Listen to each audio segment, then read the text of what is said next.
శ్రీమాత్రే నమః అండి అందరికీ. కాలభైరవాష్టకం చదువుకుందామా అండి? కాలభైరవుడు అంటే తెలుసుకుందామా? కాలభైరవుడు అంటే మహాశివుని ప్రత్యేక రూపం. కాలభైరవుడు అంటే కాలం గుర్తొస్తుంది. కాల అంటే సమయం.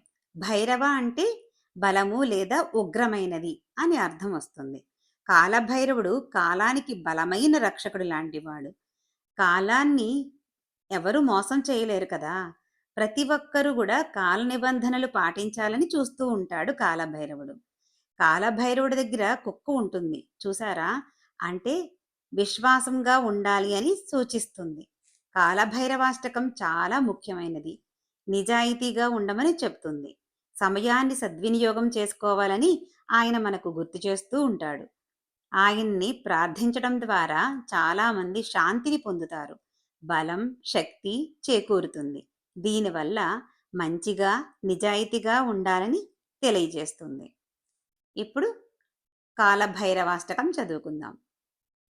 దేవరాజ సేవ్యమాన పావనాఘ్రి పంకజం వ్యాళయజ్ఞసూత్రమిందుశేఖరం కృపాకరం నారదాదియోగి బృందవందితం దిగంబరం కాశికాపురాధినాథ కాలభైరవం భజే భానుకోటి భాస్వరం భవాబ్ధితారకం పరం నీలకంఠమీప్సితార్థదాయకం త్రిలోచనం కాలకాలమంబుజాక్షమక్షశూలమక్షరం కాశికాపురాధినాథ కాలభైరవం భజే शूलटङ्कपाशदण्डपाणिमादिकारणं श्यामकायमादिदेवमक्षरं निरामयं भीमविक्रमं प्रभुं विचित्रताण्डवप्रियं काशिकापुराधिनाथ कालभैरवं भजे भुक्तिमुक्तिदायकं प्रशस्तचारुविग्रहं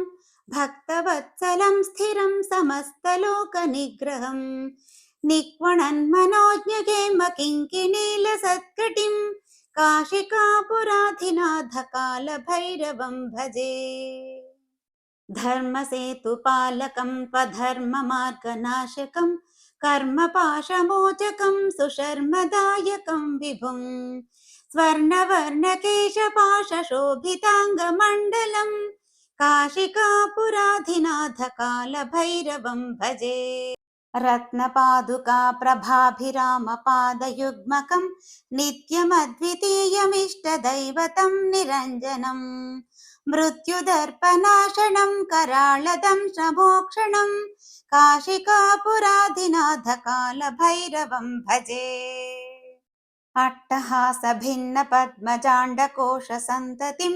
दृष्टिपातनष्टपापजालमुग्रशासनम् अष्टसिद्धिदायकं कपालमालिकाधरं काशिकापुराधिनाथ कालभैरवं भजे भूतसङ्घनायकं विशालकीर्तिदायकं काशीवासलोकपुण्यपापशोधकं विभुं नीतिमार्गकोविदं पुरातनं जगत्प्रभुं काशिकापुराधिनाथ कालभैरवं भजे कालभैरवाष्टकं पठन्ति ये मनोहरं ज्ञानमुक्तिसाधनं विचित्रपुण्यवर्धनं शोकमोहदैन्यलोभकोपतापनाशनं ते प्रयान्ति कालभैरवाङ्घ्रिसन्निधिं ध्रुवम्